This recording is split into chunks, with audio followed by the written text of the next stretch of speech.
Welcome. If you are joining, this is Open Coaching Live. If you want to become an exec, go ahead, drop your name, location in the chat. We'd love to hear from you. So I am here live on Instagram. Let me just double check.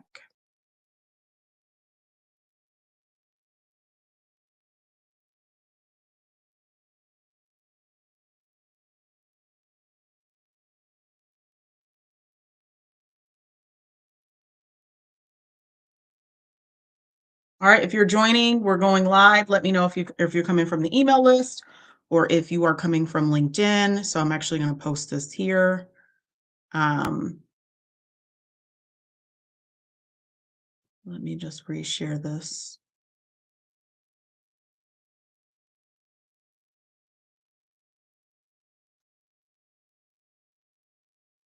All right. If you are just joining, we are going to be talking about building your executive operating system.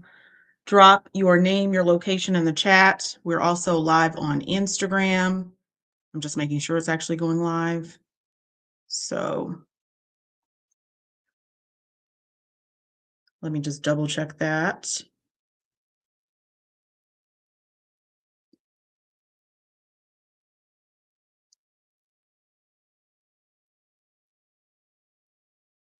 Let me make sure it's actually going live here.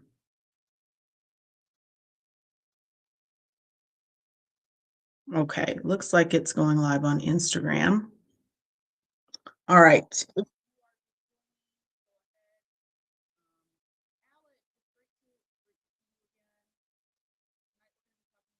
Executive operating system. Mama Three Boys, thank you for coming. All right.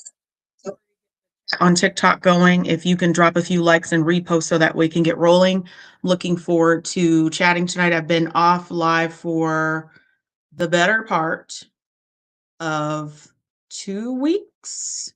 So I'm looking forward to getting back on live now. Um, I'm actually just making sure that this is actually streaming. So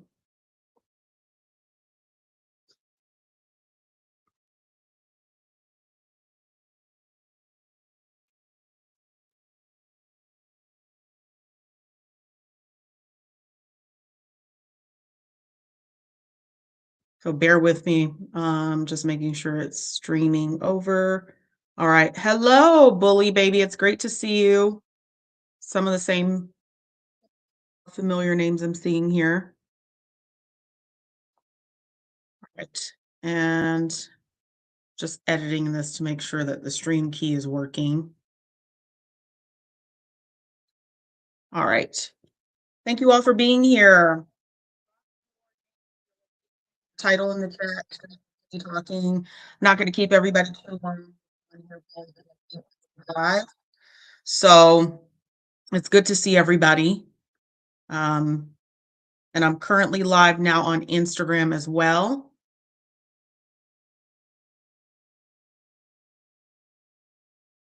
All right. So there we go. So it looks like it is streaming now. All right. So I want you to drop it in the chat here. If you are coming over from, let me just show on stream. Not going to show the comments. Let me just add in the chat. All right. If you are on Instagram, feel free to drop some of your questions. If you're on TikTok, I'm looking over this way because TikTok requires its own live. So tonight I'm going to be talking about a topic that I think is really important. How many of you want to move to the exec level? Drop a one in the chat if you're looking to move to the exec level. I think we're all in good company. I see quite a few people here. All right. I see quite a few here in the chat. If you are joining on Instagram, I'm looking the other way because I'm also here on TikTok as well. So you are welcome to come on board.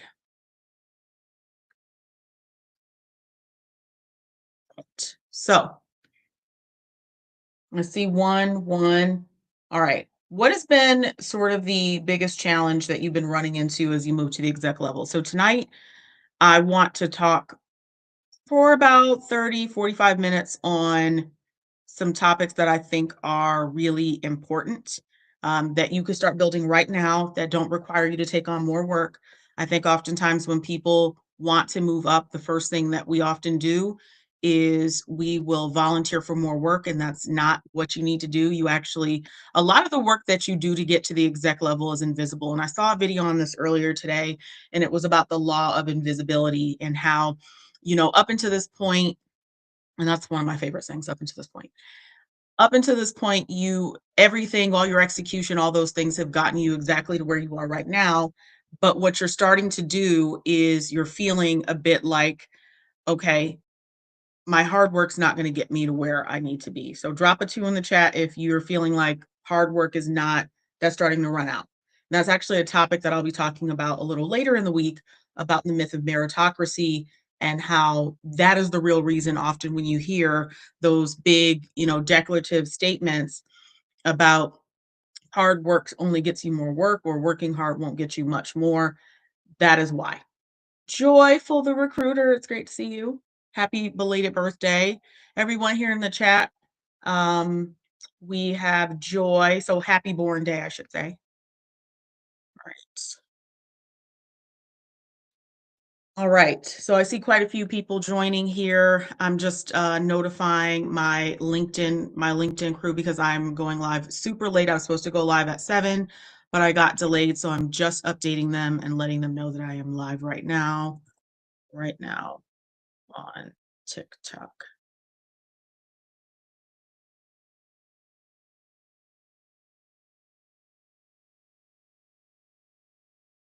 All right. So if that no one knows anything about me, even though I can tell you everything about them. Interesting. So that's good. This is good, right? So we're going to stick with that. I actually might pin this comment. I'm going to pin this comment because this is something that often happens. Leadership is very much a perception. And I've said that. I'm going to continue saying that. I'm going to say that over and over and over again because so much of this is repetitive. I want to go back to my other point because I got sidetracked, but leadership as a whole is leadership right now is a perception, right? And so there a lot of the things that you were doing up until this point was very tangible. You were able to see your work, you were able to see the physical outputs of your work. But what's starting to happen is that is not cutting the mustard anymore. So if you're starting to see that right now, it's not cutting the mustard for you because a lot of the work that you do to get to the executive level are soft skills. That's what we call the law of invisibility. That was the video that I saw earlier, which is great. A few questions here in the chat. Biggest challenge is returning to an industry from earlier career. Understood. All right. And then I see number 2 here. I need to be the mind cultivator. Someone said, I need to move from being seen as good slash a great worker to a strategic leader. So we'll talk a little bit through that tonight. For anyone here who is brand new, my name's April Little. I'm an executive career coach, and I primarily work with women leaders who are at the management level and higher that want to cross over into executive leadership. I do believe moving into executive leadership is very much something that you're thinking about 1 to 2 levels away, and you can begin doing that. So tonight, I think that there's a lot of people that often look at people in executive roles and are like, "What the hell do they do?" So drop a 2 in the chat if that's how you're feeling, like, what do they do? Miss Blazer, how are you? Long story short, I was getting 0 views last week on TikTok, so I just took a break. I took a break. I said I'll just restart on live, but it's good to see you. So I will be back starting probably Thursday with more videos, but I figured live was the best way to jumpstart this change. All right. Let me see here. If this is you, all right. Thank you.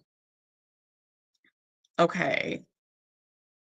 All right. Drop a 3 in the chat if you feel like, what exactly do executives do? Like, I often feel like I'm not sure what executives do. I need to know how they do their job, how they do it with confidence. And a lot of it is systems. And I've talked about systems and different things of that nature, systems around communication, systems around being strategic. They're all systems. And so it's really important that you think about systems that you have in place. The Mind Cultivator, glad you're back. I've been watching your content. Thank you so much. Yes, I took a break after the whole reset last week. I just doubled down on Instagram, so I've been over there too. But I am back on TikTok, so I'm looking forward to being back here. Feel like it's a small corner of the world. And for my Instagram family who's here on this screen, I have never left. So looking forward to chatting with all of you too. All right. So tonight we're going to talk through how to design your executive operating system before your title changes without you doing extra work. So people start to burn out because you feel like, okay, let me join it. Let me take on this extra project. Let me do this. Let me do that. That's not going to do it. Okay, switching back to IG. Okay, thank you for joining over there too. All right. So if you are currently a manager, senior manager, director, and you've been operating at this level, right? You've been operating without a system. You're going to need a system because part of the reason why people are successful in these roles is because they have systems so that way they can strategize, they have systems so they can communicate, they have systems to work their comms plans with who do they socialize with, they have systems around power dynamics. Everything at this point is a system. It is not just you doing it through osmosis. So if you are just joining, welcome. We're talking about how to build your executive operating system. My goal by the end of this live event is to get you to get a good picture of how executives actually operate. These folks are not more gifted. They're not more smart than you. They're not smarter than you. What they do have is a system. And so I want to help you build that system and think about building that system right now in place without doing extra work. So that way you can get ready before you need to get ready. Everybody ready to go? Drop a 1 in the chat. So I believe that we have quite a few people here, and because I have new people rolling in, Instagram family, be patient with me. I'm just letting people roll into the chat. So if you're currently a senior manager, a director, or a senior director, drop your level in the chat. Would love to know where you are level wise because there's going to be different things that you're going to do at different levels. Now, everything I'm going to talk about, you can certainly start deploying right now today at this level, but do want to talk through that too. So, all right, so we have quite a few directors, head of department. All right, looks like we have head of department. And let me just see. All right. Do you coach men as well or only women? I do coach men one-to-one. So my group coaching program is for women, but I do offer um, month intensives and VIP days, and men can definitely join those for sure. So you're welcome to reach out. All right. Head of department, director. All right. So I see quite a few. Anyone else here in the chat? Where are you? Manager, senior director, director? Looks like most people are at the director level. All right, and I have a few people actually joining here on YouTube. So if you're joining from YouTube, welcome. All right, trying to elevate to management in the next 2 to 3 years. Why 2 to 3 years, Miss Sasha? Why not next year? I'll have you to do that. I'll have you to share that in the chat. All right, so when I talk about an executive operating system, I'm not talking about the Pareto principle or time blocking or scheduling a meeting with yourself, which I think we all have done that before. Scheduling meeting with yourself so that way you can actually get some time to actually do your work. I'm not talking about, stepping away, going to team building exercises, another certification, and all those things. What I am talking about is a set of structures that's going to help you make decisions. So if you have a pen, I want to talk about that. Helping you make decisions, helping you communicate. And I've said this before, when you're communicating, you are doing 3 things. You are informing, you are influencing, and you are inspiring. That is what your goal is when you're communicating.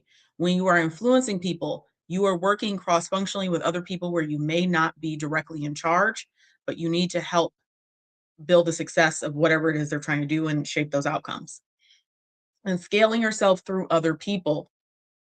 Even if you are an IC on this call right now, on this live event, you're probably thinking to yourself, okay, and drop a 2 in the chat if you're IC. If you are a principled IC, you're working at a higher level, but you just don't have a team. Drop a 2 in the chat.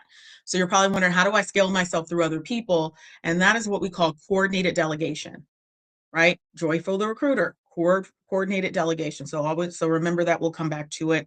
May even do a full live event on it because I think it's important, because there is a management track, there's an individual contributor track that often senior managers and directors can be on. And then, of course, there's people who are often in those roles and they're currently managing people. So the thing is, right, is I want to give you examples. And I've said this before and I'll say it again. Before I became an executive, I often would look and be like, how are people so good at their jobs? How do they get all this work done? And it's because they're just operating with different rules. That's really it. They're operating with different rules. So a manager will think, how do I get this done? An executive thinks, how do I get this done consistently without me? So are you starting to see the difference? It's scaling. This is how you scale, and it's exactly what you do in business. Everything is a big circle. All right. So I want to talk about decisions. So, around the decisions that you make at work, you should be thinking about frameworks around decisions. So, there are tons of decision frameworks. I prefer decision trees, and you don't need to use every framework that you've gotten from your MBA program, people. You only need one framework each and double down on that. Personally, when I was working in my role, and I still use executive frameworks right now, I double down and use the same structure because the more simple it is, the better you're going to be at business. The more simple it is, the better you're going to be at your business at work, right? Alazia, it's good to see you. All right, so list out decisions that only you can make, decisions that require your input, and decisions other people can make without you, right? And so if you are currently using AI, a way for you to begin doing that is starting to put a lot of the decisions. So I do work with leaders right now, putting a lot of your thought process around things in a AI approved LLM that you're using at your organization. So that way, when you're not around, your team does not fall apart. But think about decisions only you can make. Think about decisions that require your input and decisions that can be made without you. And in addition to that, think about when you have to make a decision, are you mulling over it? So that's a decision tree, right? So those are the three things you need to always be thinking about. Decisions that I need to make that can't be made without me, decisions that require my input, and decisions that others can make without me. And that's how you begin to scale, right? That's what decisions are going to come down to. So in the chat, type me if this right here is what's stomping you, if making decisions stomps you. Just type me in the chat if that's you. And so what you need is these three questions that you always need to ask yourself when it's time to make decisions. But if you're struggling with making a decision when you need to put together options, you need one framework, and that could be as simple as a decision tree. You don't need to use every framework available to you. So now that we've just covered decisions, what you need is a decision tree and to ask yourself these three questions. Decisions only I can make, decisions that require my input, decisions that people can make without me. How can I put my body of knowledge somewhere so people can make decisions without me? Even as an individual contributor, a lot of that is just giving visibility and dashboard to your work so that way you can lead people to the water. That is what you can do presently today, because a lot of what you're going to be doing as an exec is sharing a lot around your judgment, your trade-offs, your decisions. And so you want to get yourself in the habit of doing that now. All right. Was this helpful? Drop a one in the chat. So we've just covered decisions. That's the first thing you will need to do. Decision making. All right. If you are on Instagram, feel free to drop it on too. All right, now we're going to move into communication systems. This is single-handedly the most important area that we're going to cover. Communication. That's over 80% of what you're going to be doing is communicating. How you communicate is going to be your words are going to get you to the executive level. Point blank period. Your words can get you out of trouble. Your words can help you to spin a negative positively. It's going to be your words. So when you are putting together communication systems for yourself, people often over communicate. And what's really important, and I think that we actually still have Miss Blazer on the line. She actually made a video. Go check her out. She talked about sometimes people do need to know how the sausage is made. So it's thinking about, it's starting to understand, who do I have to regularly report to? For the most part, people do not need everything. So one framework that you can think about is bottom line up front. You can always think about using that. It's called BLUF. Get your pen out, Bottom line up front, drop that in the chat. When you start communicating, if you struggle and you meander, you need to do a couple things. Start testing yourself to get your governing thought. So that is, if someone's asking you for an update, you're not going to give them the background story. You're going to just give them the update. I'm going to give you an example. If an executive leader comes to you and says, "Where are we with this?" Sometimes you might opt to say, "Well, the team was notified last week that we needed to work on this strategic priority. So I assembled a team of 3 people across the functions, and I was able to, we were able to begin working on this, and we're at 25% to plan." What went wrong? What the hell went wrong with what I just said? Drop it in the chat. Did he ask for all of that? Did she ask for all of that? Did she ask for all that context? So part of it is starting to know your audience a bit more, right? Oh, okay. Someone said I stopped listening. Yes, too much information. Now, here's the thing. What you need to know is that sometimes your direct leader wants that information because they're often in spaces without you. This is why it's important to understand and to map out each person. So your communication system should start with each person that you have to regularly communicate with, what your cadences are, and often when they're satisfied with your response. That is the way to create a communication system for yourself at a very high level. The further someone is away from you, you're going to use bottom line up front. Now, instead of saying all of that, instead of taking the person around the mountain for 40 years, when it only takes 4 days, all you had to say is, "We're 25% to plan. Would you like additional context about how we got there?" Period. When you're talking to your direct leader, they might want to know more about that, and you can offer more context. But it's going to be very important at this point that you start to understand, how can I be more concise with what I'm saying? How can I say a lot more with a lot less? How can you make your words more expensive so you don't spin them too often? Okay. So when you're communicating, you're going to be doing one of 3 things. You're going to be informing people. So if you have a regular meeting, weekly cadence, you're 1-to-1. That's going to go under there. Dan Roth, thank you so much. You're my fan club. It's great to see you.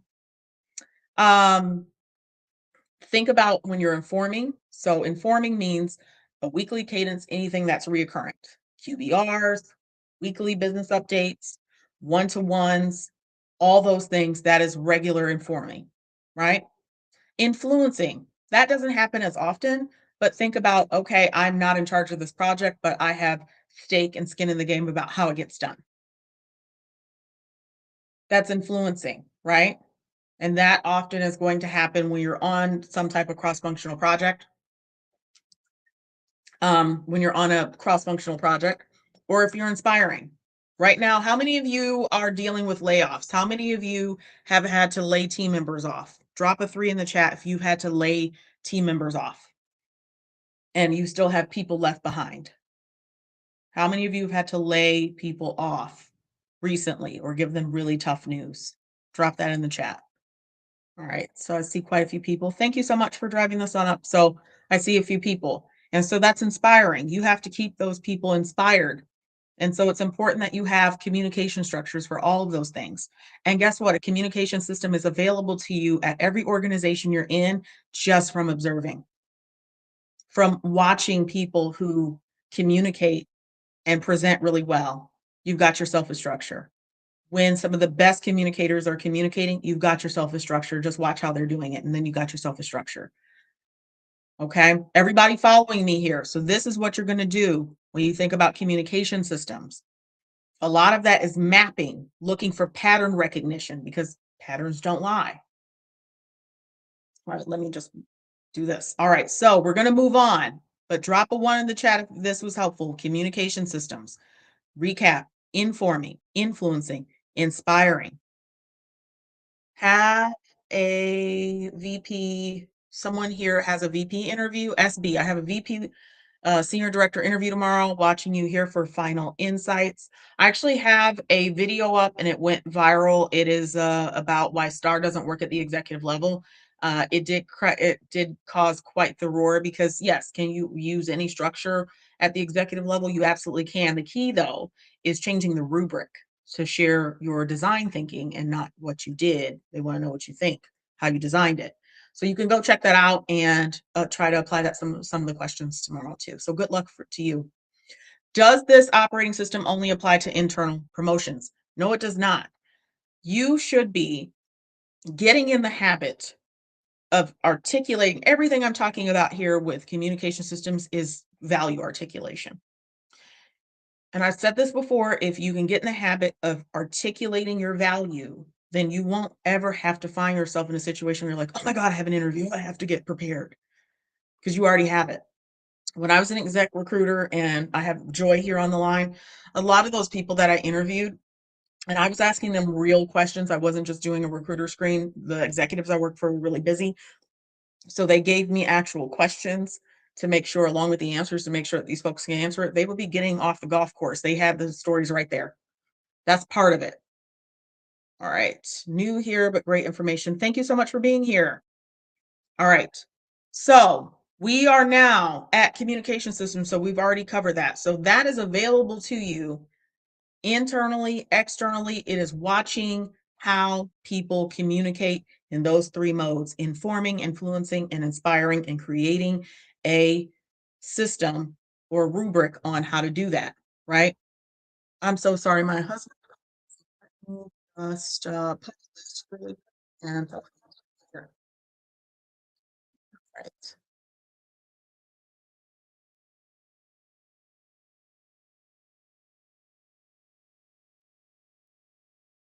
All right, I'm back. Everybody back? Okay. So, all right. The last bonus I will give you around communication is, can you get what you need to say out in 60 seconds? Who here struggles with that part? So it's not just the structures, right? There's a time bound goal that you need with your communication. Can I get what I need to say out in 60 seconds or less? Ashley, understood. That's okay. You have to just start timing yourself. Jai, that's it. Just start timing yourself. So if you are here on Instagram, it's really just focusing on timing yourself. So that way you can focus on communicating in a way that is going to be both concise and it's going to land, because part of the clarity is giving people just enough. They will glaze over if you give them a 50-minute monologue. They won't even remember what you said. All right. So the next piece here is, I want to talk a little bit. There's a part two here with the communication. Your speaking structure. So I talked about bluff and I gave you bluff. That's bottom line up front. Check that out. But the biggest thing with your speaking structure is the framing. So if you have a pen, I want you to write this down.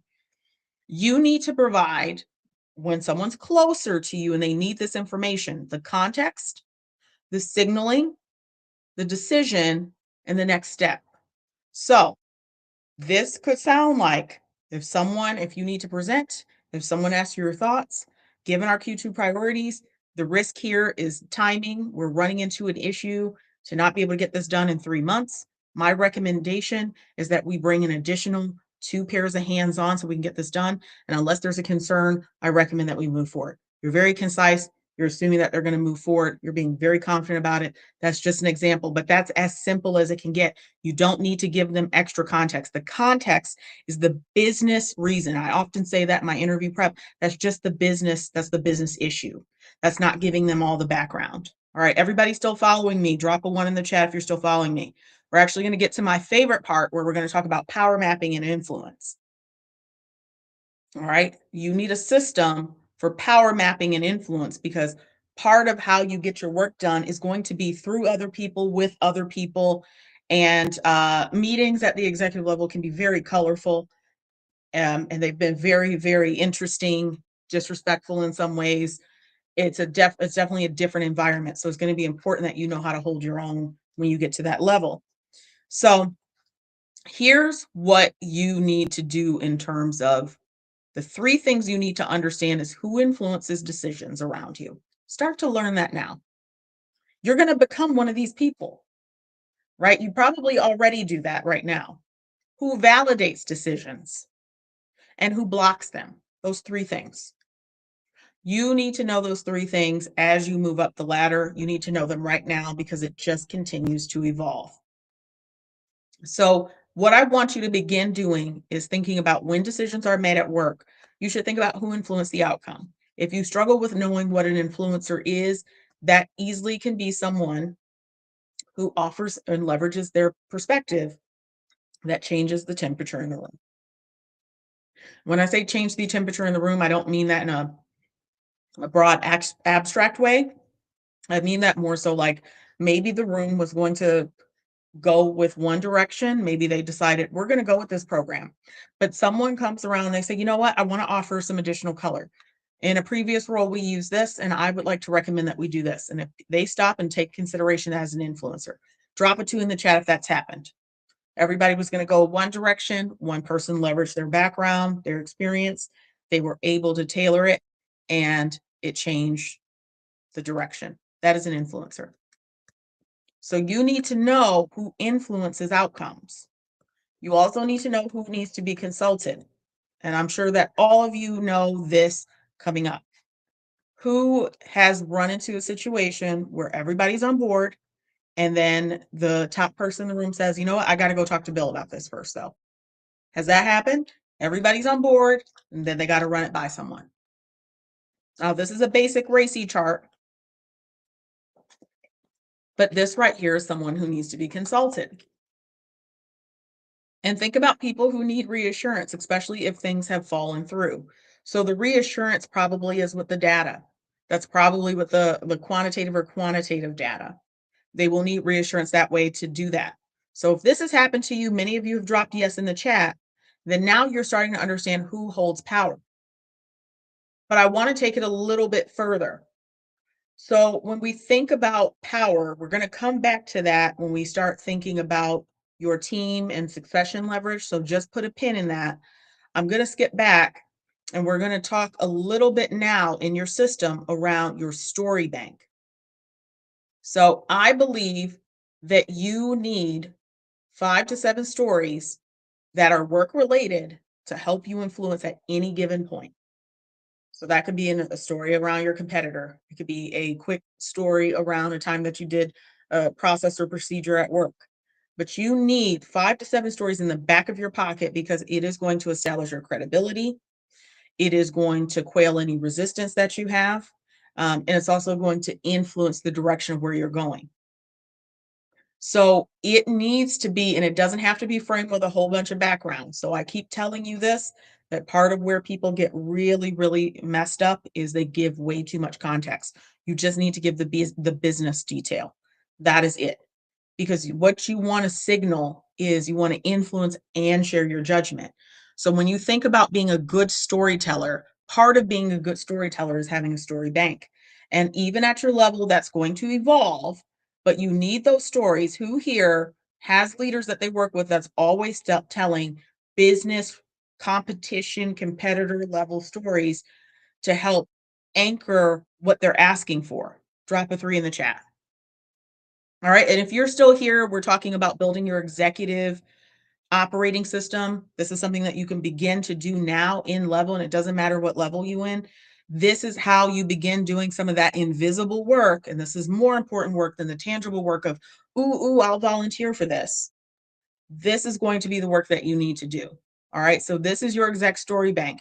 You need stories about risk. You need stories about influence. You need to influence them with competitors, with numbers, anything that's going to help you get what you need.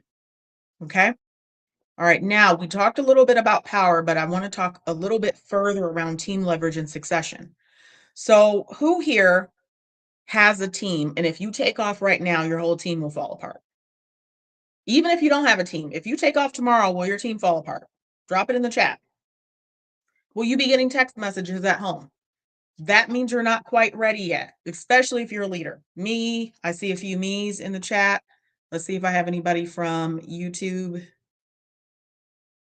Exactly. So if you are struggling with that, this is how you know you may not be ready just yet to move on, right? So if you are feeling like if I take off tomorrow, things fall completely apart, you're not quite ready to move on because I've talked about this before.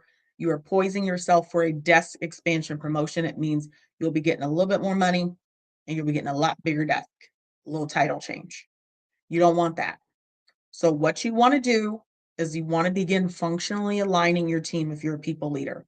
So that means if you have different work streams at work, you want to think about the strengths of different people and aligning them under that. So that way you don't have to be in every meeting. You don't have to be in every call. You don't have to help make every decision.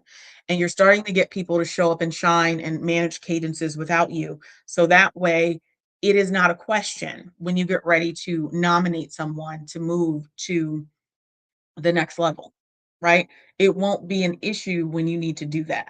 So, this is why it's important for you to begin looking at people in your team and starting to functionally align them. Think about who can I help develop because moving up to the executive level is not just about you, it's also who can I bring with me? That's what this is part of this is about is that too. Who can I bring with me? So it's starting to map everyone out, but I want to take it a little bit further to say you should be thinking about power mapping all of your sponsors. All right. Who here has sponsors? Who here has sponsors right now at work? Sponsors and mentors. This will evolve and it will change over time, but it's important for you to start thinking about how you utilize those sponsors and mentors in the areas that you're weak in the areas that you know you need to improve in. Because the way you do something at your job is going to be most valuable than the way a certificate program is going to teach you. Right? So you can do a certificate program or another degree, which, by the way, these are all amazing things. It's just making sure that you're pairing it with experience to make sure that it's going to pay off for you. So build out that list of sponsors and things of that nature for yourself. You want to make sure that you're looking at, I'm choosing this person because they're a really good presenter. I'm choosing this person because every time they talk, the direction in the room changes. This is an influencer, and I don't do that very well. So I want to begin following this person's lead. Okay. Those are the things that you want to do because even at the executive level, it's going to flip. And because you're working through people, that is how you're going to delegate, right? It is important that everything here is interconnected. There's not one thing that's not connected for what you should be doing. But I also want to talk a little bit about archetyping, which is another topic. So drop archetypes in the chat if you want me to talk about this. I do believe that the core people you work with, the core 10 to 15 people that you know that you have a circular kind of relationship with at work, they should be archetyped as an influencer, as a gatekeeper, as somebody who's a light worker that will help you get your work done because that is going to be the system that is going to allow you to navigate any kind of terrain at work. This is going to be the system that's going to help you stop seeing work as toxic and more so as is Tuesday. If you know exactly the kind of people that you're working with, you're going to increase the lifetime value of your employment at any job because you're going to understand this person right here. I don't mesh with them very well. So this is how I'm going to interact with them. This person right here is the gossiper. So I'm only going to give them updates and share company. It is very important that you begin to archetype each person that you work with and you will reduce, okay? Because there are truly some toxic situations, but you are going to reduce the need to do that. I'm going to tell you why that's important because part of getting promoted to the executive level is not hopping to each job. So we talk about job hopping, and I always advocate for that. In fact, I would have never made it to the exec level without hopping, but I will say that in order to make that first leap, you will need to stay where you are. Anybody, am I talking to anybody? If your job's truly toxic, I will never tell you to try to endure that. Absolutely not. But what I mean is that there are some people that may be seeing their job is toxic, and maybe it's just that they need to archetype people so they understand and have systems around. Daniel, yes, thank you. Daniel says, I hear you. Part of it is that once you get to a certain level, there won't be any more hopping, right? You're going to have to begin moving up. And in this environment that we're in 2026 right now, you're not going to be able to constantly say, you know what, I'm ready to go to a director role, so I'm going to go to another job. And when I want to go to senior director, I'm going to go to another job. And when I want to go to VP, I'm going to go to another job.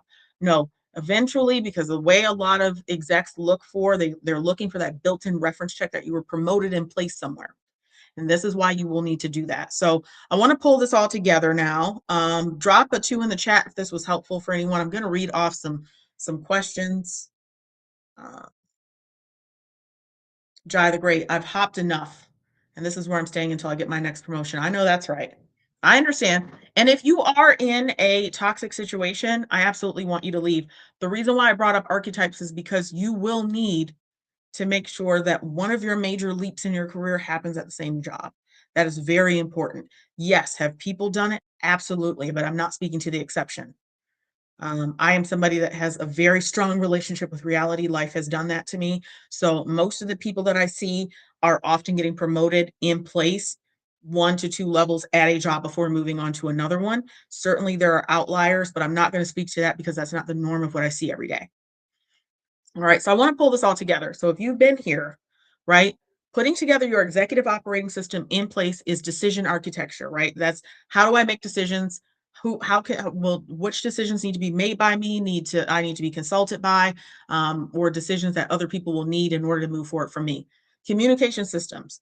Do I have a system that I've observed at my job in how we inform, influence, and inspire, right? Do I have that system? Do I understand who needs more context and who needs less context? Rule of thumb, the closer they are to you in title, maybe your direct manager, anybody on your team, they need more context. Anybody that sits at least 2 levels away from you, they need less. That's bluff. That's bottom line up front.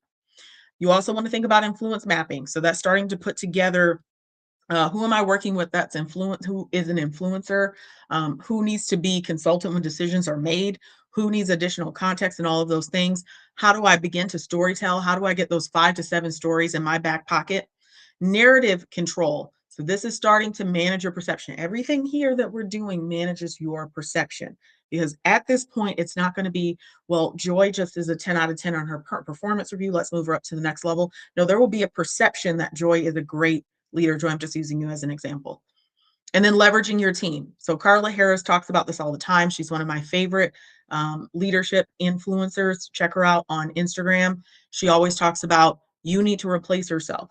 And that's where people go wrong. I personally made that mistake and I just shared it on a reel that I made on Instagram and TikTok around focusing so much on getting a promotion when I really should have just been asking for a raise because all I got was a title increase and a bigger desk. So starting to understand that all promotions aren't created equal either and going after the right one. So leveraging your team to help you do that. All right. So with that being said, I want to take a few questions tonight. All right. If you are on Instagram, I will circle back and try to get some questions from all of you tonight too. Um, but if you have any questions, would love to see. Yes, I do offer coaching and in 2 ways. So I do VIP day intensives, month intensives, as well as where I help you build your executive operating system and work directly role playing on communication and all those things. So it is a bit of a consulting offer where you're walking away with something a bit more tangible than feeling coached. So if you're interested, link in bio. And my executive material group coaching program will be launching again towards the end of March, early April. All right. So if you have questions, go ahead and drop them in the chat. I was late tonight, so I am happy to stick around for another 5 minutes and answer any questions that you have. So, all right. Let me just go to the top here. Right. Next question to ask during a peer interview for an executive level role. Caitlin, that's a great question. So, when I'm working with clients on interviews, I typically like to do reverse behavioral interviewing. So, that is identifying the 3 things that you absolutely need to know before you take this job and rewording those questions for each person you're with so you can see if you can get the same answer from them. That is important. Now, when you think about during a peer interview, you're not going to get the truth out of everybody. So I think it's important to make sure what is it that's most important to you and how can you ask everybody those same 3 questions in the same ways.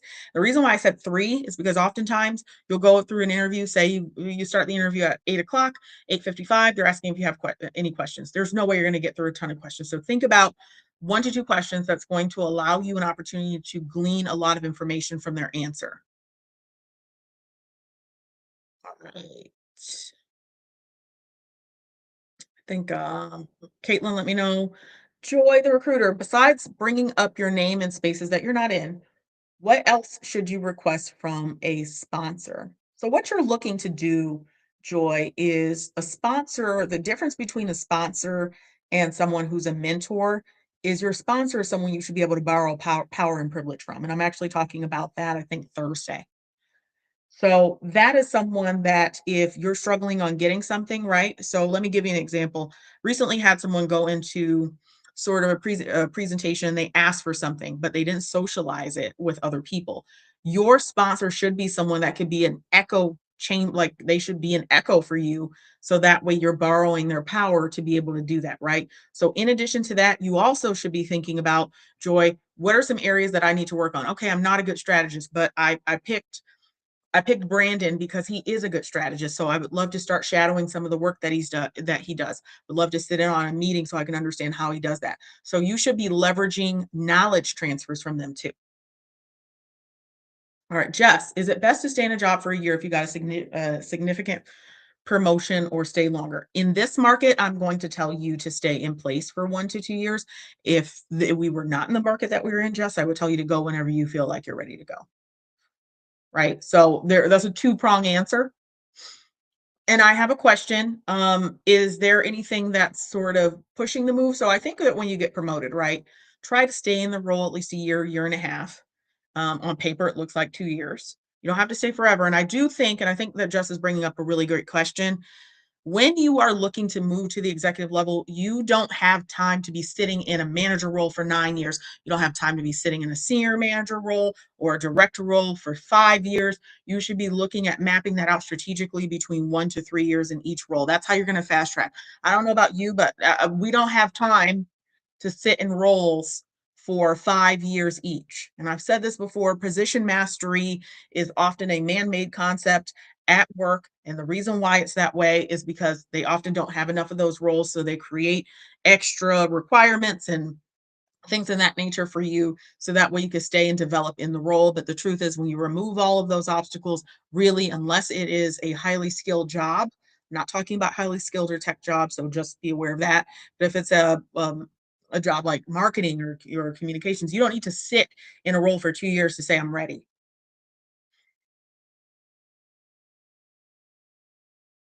All right. Tough environment. So, all right. So I want to thank you all for coming tonight. It has been a pleasure seeing some of these same faces. I was super late tonight, so I do apologize. So thank you all for coming. I do think for leadership systems, how do you signal sponsors in your team success?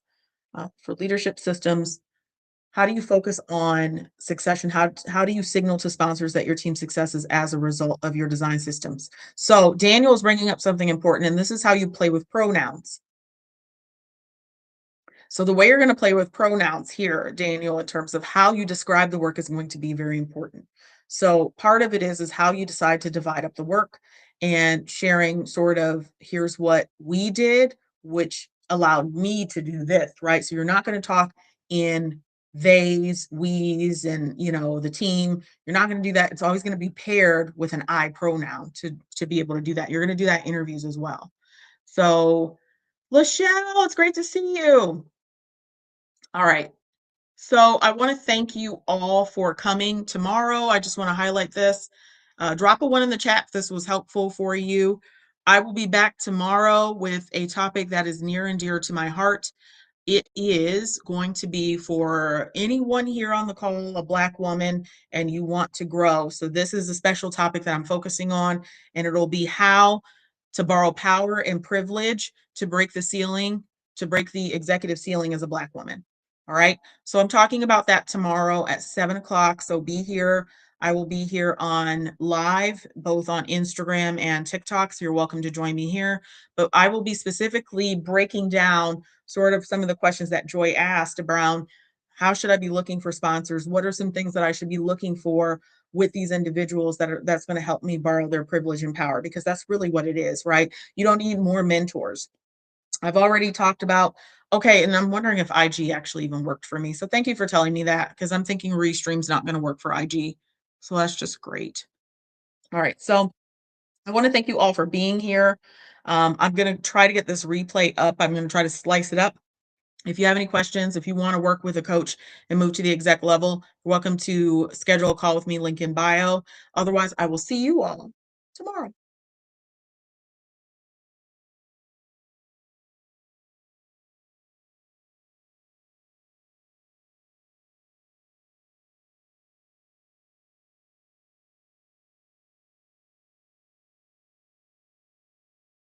This is disgusting. Really? 51 minutes as a relax.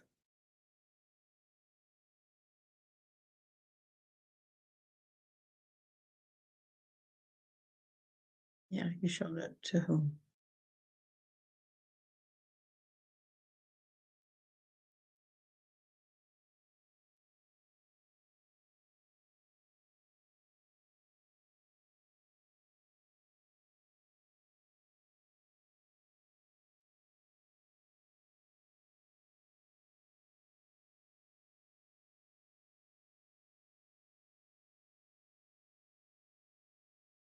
Not when you have the best kind of men in your books.